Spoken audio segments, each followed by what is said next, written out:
जैवविविधतेने नटलेल्या काटेपूर्ण अभयारण्यात नुकतीच पाणपक्षी गणना पार पडली.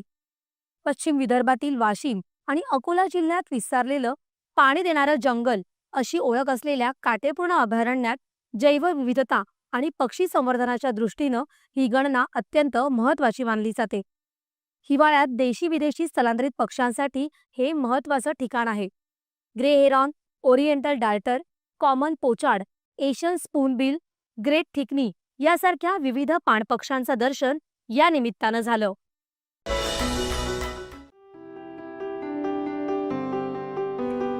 हिरवळीनं नटलेलं, शांत पाण्यानं वेढलेलं काटेपूर्ण अभयारण्य, ज्याला लोक प्रेमानं पाणी देणारं जंगल म्हणतात. हे केवळ जंगल नाही, तर असंख्य पाण पक्ष्यांचं सुरक्षित आश्रयस्थान आहे. या पक्ष्यांचं संरक्षण आणि जतनाच्या उद्दिष्टानं इथं असलेल्या पक्ष्यांची दरवर्षी गणना केली जाते.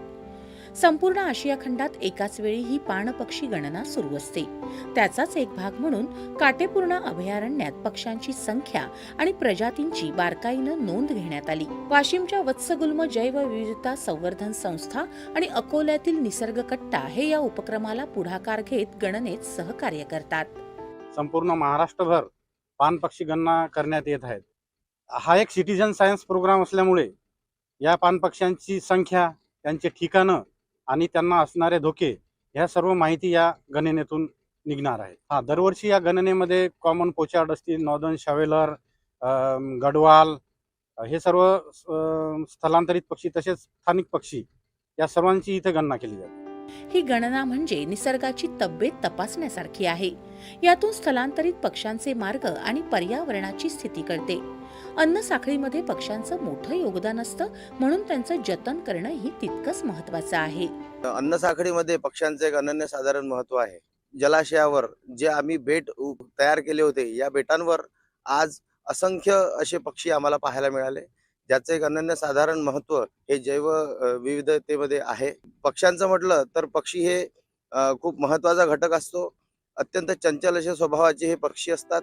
वाशिम जिल्हा हा उत्तर दक्षिण स्थलांतर मार्गावरील पक्ष्यांसाठी महत्वाचा थांबा ठरत आहे. इथले जलाशय, हिरवळ आणि सुरक्षित परिसर पक्ष्यांसाठी अन्न आणि विश्रांतीचं उत्तम ठिकाण बनले आहेत. करडा बगळा, सापमाने पाणपक्षी, लहान पाणकावळा, काळ्या पंखांची टिटवी, जांभळा जलकोंबडा, रिव्हर्टन, सामान्य पाणबदक, आशियाई चमचा बगळा, उत्तरी शेपटा बदक आणि सुरखाप बदक अशा अनेक पाणपक्ष्यांची नोंद इथं घेतली जाते.